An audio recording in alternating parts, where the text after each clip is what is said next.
Hello, everyone, and welcome to another episode of Selling Greenville, your favorite real estate podcast here in Greenville, South Carolina. I'm your host, as always, Stan McCune, realtor right here in Greenville, and you can find all of my contact information in the show notes if you need to reach out to me for any of your real estate needs. Hey, if you need a realtor, reach out to me. It's very easy to find my contact information. Just pull up this podcast and just scroll down, and there's my contact information. What's also easy is hitting the subscribe or like button or leaving a short little comment or a review. It's very easy. I would appreciate if you guys could do that in whatever podcast app you're using, or if you're watching on YouTube, same thing. Please do that. I really appreciate it. I do read those when you guys submit those, so please do that. I would greatly appreciate it. Today, I want to talk about structural problems. Okay, this is something that comes up with regularity with me as a realtor. And also, with homes that I flip as well. Obviously, those of you that know me know that on the side, it's not a big thing that I do, but I flip houses on the side. And structural issues used to be a kind of a taboo thing for me. I would avoid homes that had them. I would, it was something that I wanted nothing to do with. But I have educated myself over the years. Other people have educated me over the years. And I feel like I'm at a spot now where I understand how to diagnose structural issues relatively well. You always still need an inspector to come through and look at a home. No realtor is a substitute for a good home inspector. But that being said, I have enough experience around structural issues now that I can speak somewhat intelligently towards them. And I just want to say a few things here. Structural issues are one of the things that scares people the most when they're looking at a home. And as I already said, that used to be a big concern for me, but I've actually learned, one of the most valuable lessons I've learned over the years is that most structural problems are really not that hard to fix. They're not even that expensive to fix. Oftentimes, it's really, really simple, and it's just something that just gets people scared. Now, where it can be unsimple, there are a lot of scenarios where it could be not very simple. For instance, let's say termites get in the house and they get into the walls. It's not easy to remediate termites once they've gotten into walls, particularly if they've really been spreading for a long time. But a little termite damage in the crawl space, not typically a big deal, right? If it's just isolated damage, maybe a single joist that needs to be repaired or sistered or supported or whatever the case may be. But okay, as I've already alluded to, it's not true that all structural issues are simple and easy to fix. Some are major repairs that can be costly to fix, and it's very helpful to identify the presence of structural issues before ever putting in an offer on a house. And that way you're just prepared when the inspection report comes in, if nothing else. You don't want to be blindsided. I hate surprises. No surprises in a real estate transaction is one of my primary goals. So let's talk for a second about 10 signs that a house may have structural issues. Now, no one of these that we're going to talk about is a guarantee that structural issues exist, but the more of these that you start to see in a home, the more likely it is that a structural problem exists. It's like building a thing, if you've ever watched a show that deals with like trials and juries and whatnot, it's like building a circumstantial murder case, right? We may not have a smoking gun, but the more evidence we can accrue, the more the picture is painted that leads to the conclusion that something is going on. That's the case with structural issues. You've got to put all of the pieces together to form the puzzle, and by the time you're done, then you have something that you can say, okay, there are structural issues, there aren't. If there are issues, here's perhaps what's going on, here's the likelihood that they are serious issues, etc., etc. I made these 10 in no particular order, so we're just going to start at the top and go from there. So the first one that I put in here is, in a house with multiple structural issues, is if multiple doors and or windows do not latch properly. This is one that people don't think about, right? You go into a home and you're opening and closing doors, they're not latching properly. Oftentimes people assume, wow, these were just installed poorly. Actually, that can be an indicator that there are structural issues. Now, it could just be normal settling. So the vast majority of builders are not going to build a house with doors and windows that don't latch properly. But what happens after a year or so, there will be some settling that happens, and some doors and perhaps even some windows will no longer function the way they did when the home was first built. That should remedy itself within a year or two of a home being built. And that's why most good home builders have a first year, come through and fix, any of those things, arrangement as part of their warranty. But if you're buying a house that's 10, 15, 20 years old and it's having this, or older than that, and it's having doors that aren't latching, windows that won't stay open or that can't open or whatever, that is, again, one indicator. It's not a end all be all, but that is one indicator there may be structural issues. This home may still be settling, and it really shouldn't still be settling, right? After the first couple of years, everything should settle out.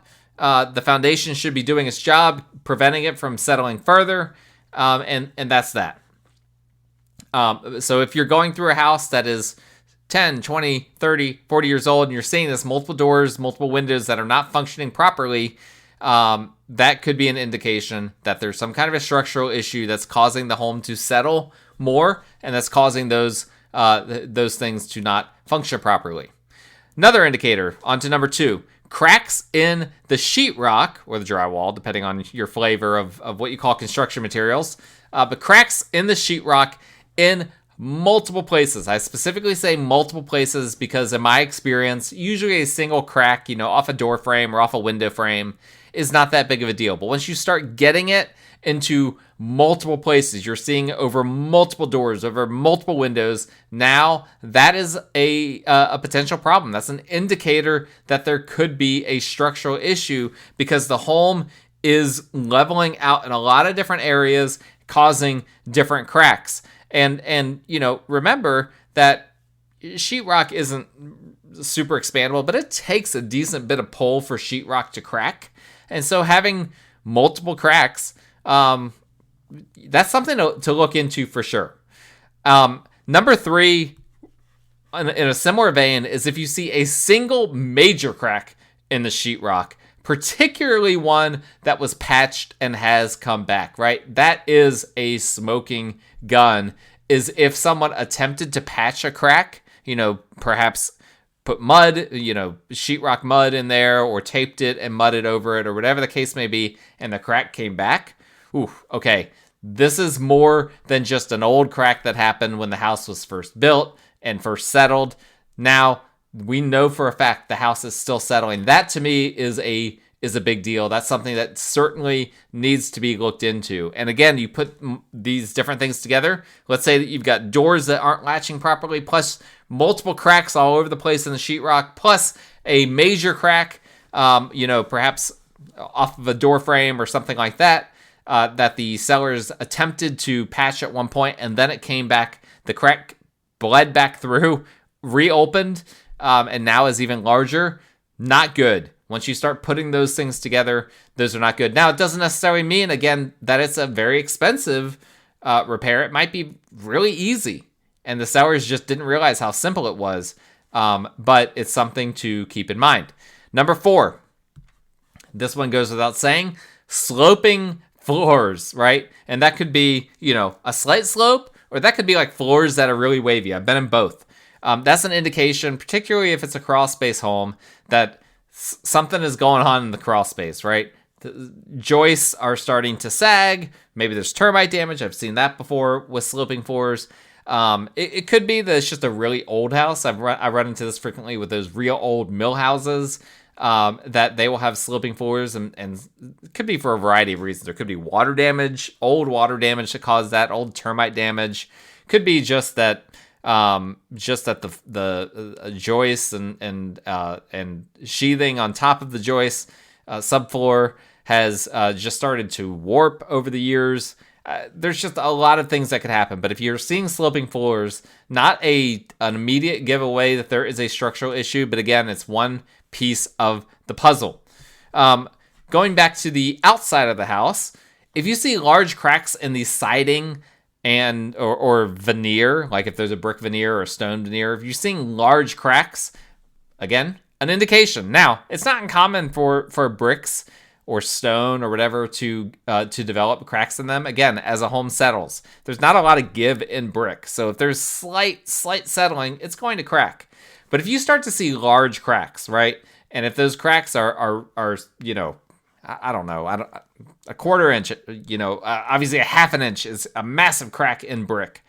That's when you need to start being concerned. And again, if you're seeing multiple of these cracks in different places, that's when you need to be concerned. I've shown homes before where you go to a corner of the outside of the house and you can just see major displacement happening where the bottom part of the house is moving in one direction, the rest of the house is moving in another. Not good. So again, cracks on the siding and the veneer of the house, not uncommon, but you can tell if it's just a hairline crack versus one that has grown and has expanded. That's something to look into at that point. Number 6, here's another one. This pod is not gonna go too long, and I'm not complaining about that. Hopefully you guys aren't either. I run into this quite a bit actually. House shakes when you either walk in it or if you jump in it. And this happens a lot with older homes that are experiencing some structural issues. You can kind of feel the flooring kind of giving when you walk. Jump in it. See what happens when you jump in the house, particularly if it's a house that doesn't have, a lot of furniture. If it's a completely vacant home, you can really feel the shaking of everything when you do that. If you don't feel anything shaking, great. Then maybe it was just in your mind that you were walking around and felt things shaking. But that's a major indicator that there is something underneath the home that needs to be addressed. Another indicator, number 7 here, is if you see cracks in floor tile or coming through other floor coverings. I just looked at a house recently that had linoleum flooring in the kitchen. For those of you that don't know, linoleum is a form of vinyl flooring that's just like a sheet, and it's pretty popular in production-built homes, particularly back in the 2000s and 2010s. It's still built in some cheaper homes today, even though it's not the cheapest material, but it's simple to install. Well, I saw a home that had linoleum flooring, the sheet kind of flooring in the kitchen, and a crack was coming through the slab foundation, coming through into and opening up the linoleum flooring. Very, very bad indication, let me tell you. Cracks in a slab foundation are not uncommon at all, but they should not be coming through the flooring, okay? That's a big deal at that point. That is a structural issue. And if you have tile, it's not uncommon for tile to break. But if you're seeing tile breaking on its own in a certain pattern, there's like a whole line of it. I've seen this multiple times. Very, very bad indication with regard to how the home is settling. And so that's something to look into. Again, if this is happening 10, 20, 30 years after the home has been built, that should set off some alarms in your mind. Number 8, similar but not the same, flooring planks. Okay, so not tile, plank flooring, like luxury vinyl plank or perhaps hardwood planks. If they are pulling apart in an area and that pulling apart is not explainable as bad installation. I've seen this multiple times. You see flooring planks and they're, again, pulling apart in one area of the home, and it's not like, okay, this was clearly a bad installation, right? The rest of the home was installed just fine. There's no indicators that the flooring was installed improperly. That's something that you need to look into and see, okay, what is going on here? Why is there this section or perhaps multiple sections where the flooring planks are starting to pull apart? Here's another one similar.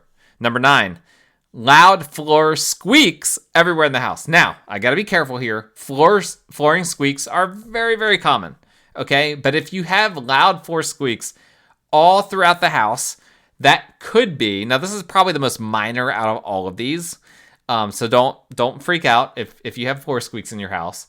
But if it's all throughout the house, that's something you really need to look into, because that could be an indicator that the joists are starting to slip, starting to get displaced.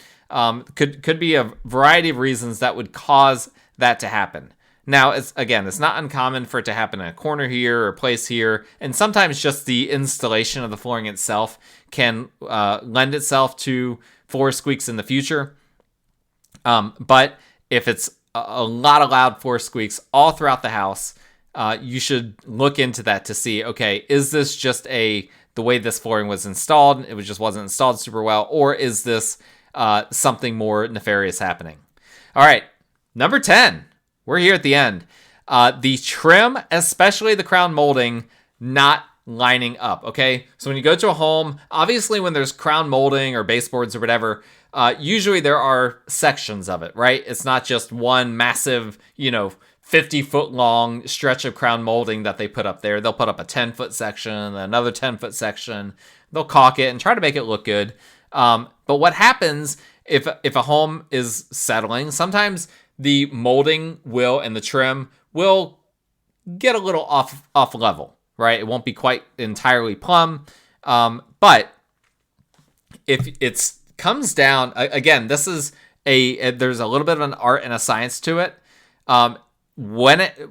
Obviously it matters when it happens, right? If it happens within the first couple of years, not typically a big deal. Might still be worth checking out, depending on, again, if you're having some other issues in the home. But again, look at how far down the displacement is. If it's just a very minor, it could be either separating east and west, or it can be separating north and south. If it's very minor, if it's just a slight little crack, okay, that might not be something worth talking about. But the more it separates, right, the further it separates, the bigger the gap gets between the crown molding and the crown molding next to it, or the crown molding and the wall, or whatever it's displacing itself from, is more of an indication that excessive settling is happening, right? And that's ultimately what foundation issues are, is it's excessive. I'm thinking this in very simplistic terms, but it's essentially excessive settling, right? There is an element of settling that's okay, but there's an element of settling that's not okay. And the element that's not okay is when it's still settling years upon years upon years later. And if it's still settling substantially. And so you have to be a bit of an investigator, right? Put your Sherlock Holmes hat on and put a pipe in your mouth and try to figure out, okay, what is going on here?